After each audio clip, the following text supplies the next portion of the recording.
Morning, it's Thursday morning and I'm in the van. It's a bit earlier than usual. I wanted an earlier start today because I've got a feeling no matter how hard we try, it's going to be dark when we're sort of finishing this job up, so the earlier the better. I've got a 180 to go and see. The hub reduction we think has had a catastrophic failure inside. So we're going up to this machine with the intention of replacing the travel motor. Now if you missed Wednesday's video, I mentioned a bit more in detail about what we're going to go and do and what the job entails. If you have missed that, I'll catch you up. It's on top of a hillside. We can't get the vans anywhere near, so we can only park as close as we can, and then it's a case of putting as much stuff in the back of a 4x4 and hoping that we don't forget anything, and make our way up to where the machine's sat. So that's what's on the cards today. It's going to be a long day, I think, and you know, even before we get to where we can park the van up, it's a good 2.5 hour drive. So we'll head on up there and see how the day pans out.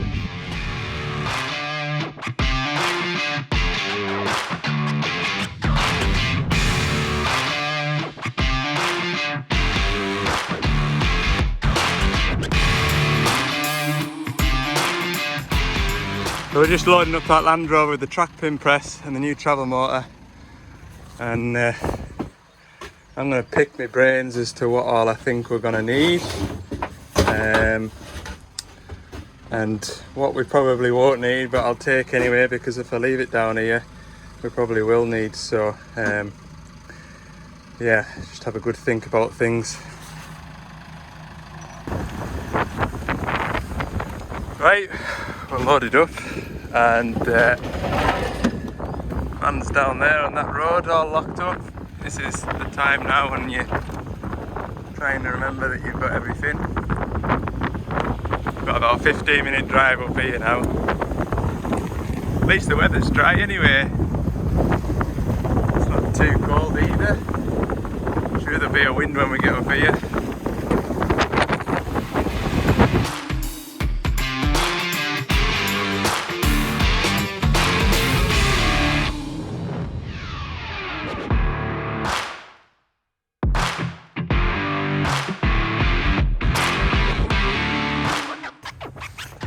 So it's this little Takeuchi 7-ton digger that's going to provide the muscle for us today.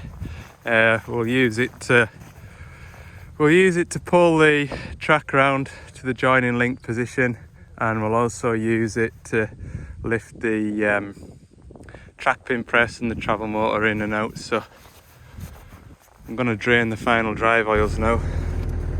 So the travel motor's stopped in the right position for us to drain the oil out. I've taken the top bung out just to let the air out, and already there's flecks of metal on there, so it is looking like something's gone wrong inside here. That's the oil coming out of it. It's a bit black, but it's not the worst I've ever seen, if I'm honest, and it hasn't got a really strong smell to it like you'd expect if it had sort of been, you know, not changed for a long time. So that's confirmed my suspicions. I would have liked to have taken the end plate off, but I forgot a chisel to try and break that seal, so we just went ahead and pulled the whole lot off. And as soon as I put my hand between here and the body here, I could feel bits of loose metal, and yeah, that's the result, unfortunately. It looks as though with a tooth probably come away, or a circlet come away, and once you get a tooth stuck between another tooth, you get this sort of catastrophic failure. So yeah, this is the point up here where I took the top bung out, and I showed you a couple of iron filings on the end of the bung, and it's that sort of material there that was stuck to the bung. There we go.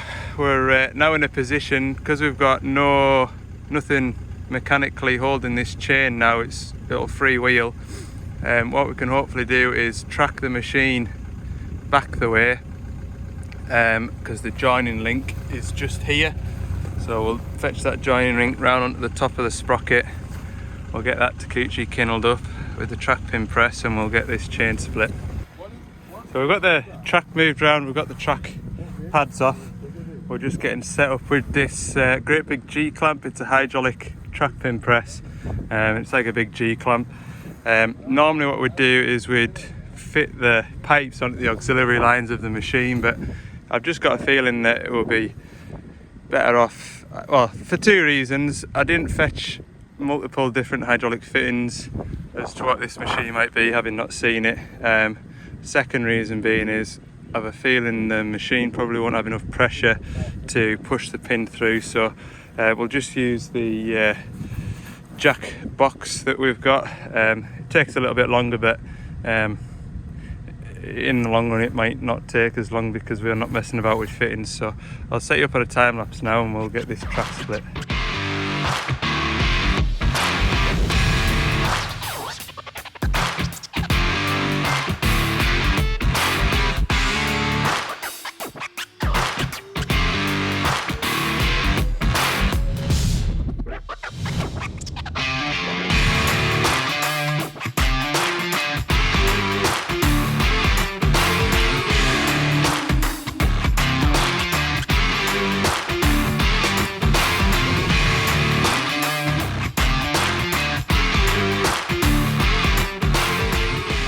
Right, that went without a fight, to be fair. It wasn't too bad with that, we just took turns. Track split, we're just going to push this track back a foot or so now, then we can get these sprockets off.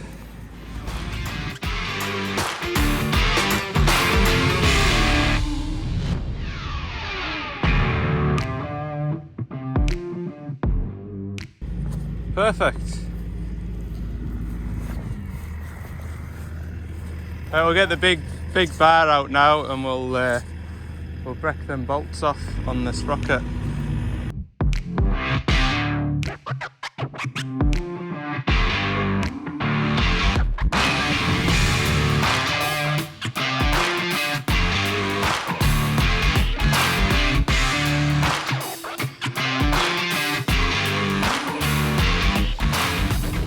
So we're ready now to lift this travel motor out, so we'll get these 4 pipes off. To case drain, that's your forward and reverse or vice versa, can't just remember. And then this is your 2-speed tracking feed, so when you engage 2-speed tracking you get a pilot feed which swashes the motor, gives it full swash, which gives it your second gear if you like. Yeah, that's what that does. So when we fit the new motor, what we're going to need to do is leave this top one cracked, just gently put some oil into it until the oil comes out of there, and that'll just bleed the system. If you put that on, there's a chance that the motor might run dry. The motors do come with oil in them, so it's not like it's sort of been put together dry, but it's just good practice to bleed the new motors. Right, we're 1 o'clock. This is obviously the old one. It's out. We'll take that away down to the pickup and go and collect the new one. Fire that one in. Be home in time for tea.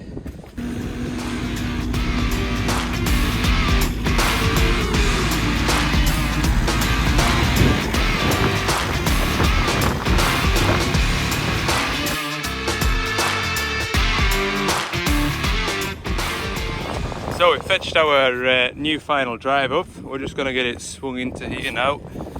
It's nice doing this job and it's not in the slop. It's quite nice being on this brass mat here. So yeah, right, we'll get this swung in. I think I've slung it up. Yeah, I have. I've slung it up so it's sitting the right way up. Just need to swing that in. Right, Dane, swing it to your left. See how close we can get first time.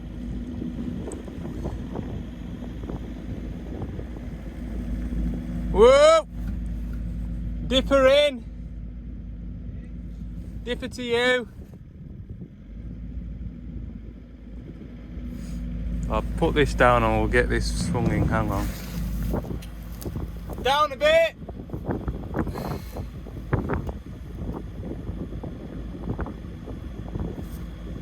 Down!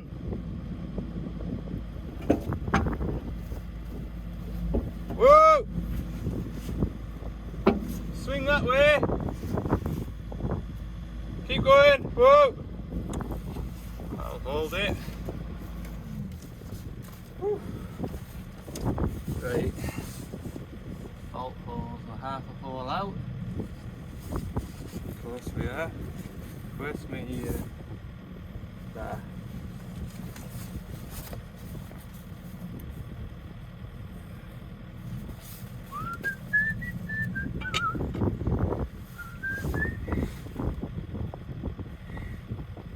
Perfect.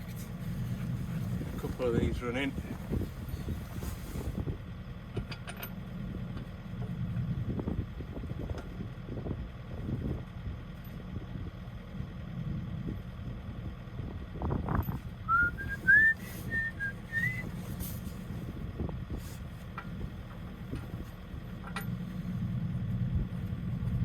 I wouldn't like to try and lift one of these in on my own anyway without a machine, that's for sure.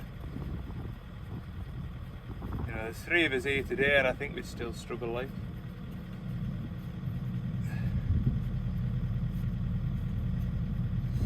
Right.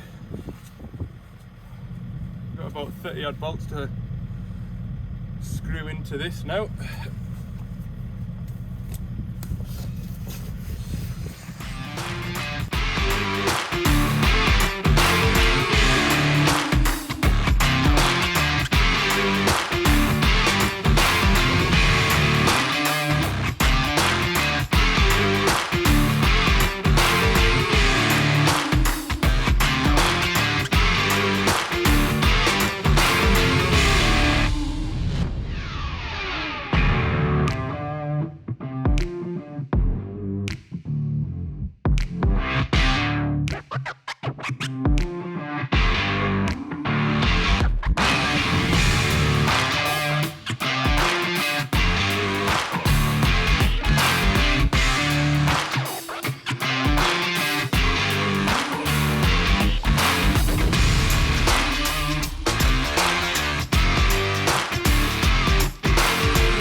So we just started it. I've just, as you can see with the oil that's about just now there, I've just had this pipe cracked off and we've just rocked it gently one way and gently the other way. So you can set it off going round and round now.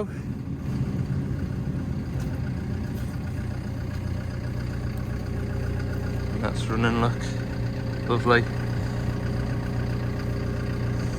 No crunching noises, no cavitation noises.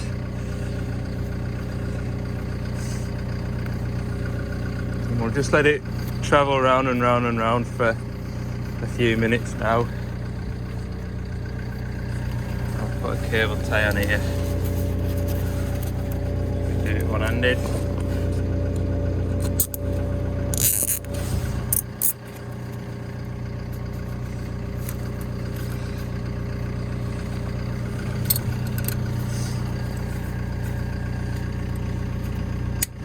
Time of day are we on? 10 to 2. 10 to 2, we're not doing too bad. Another hour and a half, we'll have this buttoned up hopefully. Right, we'll just check the gearbox oil, I'll tell you when to stop. Whoa! Perfect, right, we'll have a look at this oil level, make sure it's right.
Right, flying now, just the track pads to go on, grease to go back in, and job will be right.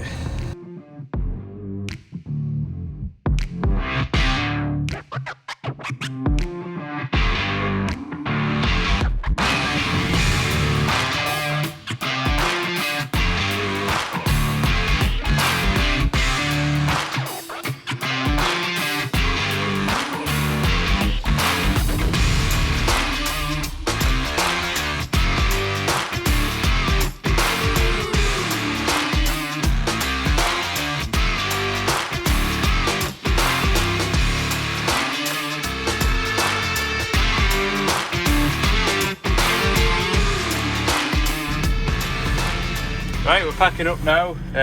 Dane is just on with, what's he doing? Pumping the tracks up, and I've come down here to get a couple of bits and pieces to go back up there with. But I thought I'll fetch this digger down because it's to come down anyway.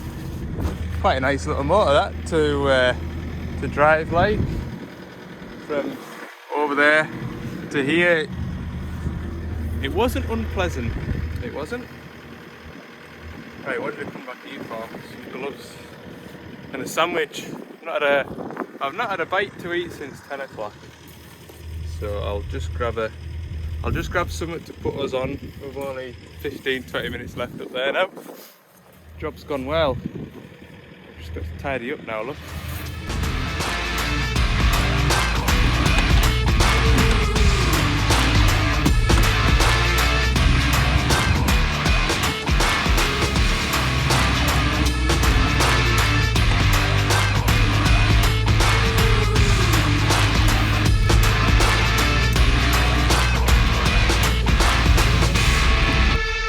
Right, we're all packed up, strapping down, and I've got all my tools back where they live, in the back of the van.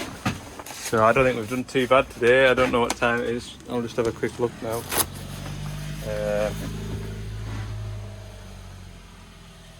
4:20, so that's not been a bad old day. By the time we got up there it was about 11ish, and then before we came down there we had a bite of... Oh wait, I haven't got my lunchbox. Whoa! Oh, that was lucky. I nearly left my bait box in that Land Rover. He's away back up the top now to put the harvesting head back on it. So yeah, that would have been nothing short of a disaster, that. So yeah, no, we sat up there for 20 minutes, had our lunch. So it's not been a bad job. Like, it could have been an awful lot worse. I mean, for starters, the weather could have been bad. The track pin could have been tight, all sorts. You're only one broken bolt away from having a bad day. So I'm on my way back down the road now. I don't think it's been too bad, as I've just said. So it's my Friday today. I'm off tomorrow, so we'll have a nice long weekend and get back to it on Monday morning. So I hope you've enjoyed the video, and if you haven't already, click the subscribe button please. We're trying to get towards 6,000. That is the goal for the end of February, I think that's achievable. And if you've enjoyed the video, give it a like as well, because that all helps. It makes the video reach audiences that haven't already found my videos, so the more likes the better, and keep those comments coming as well. And yeah, there's been a few good suggestions in the past which I've taken on board and I've learnt from. So yeah, thanks for watching, and we'll see you on Monday for the next one.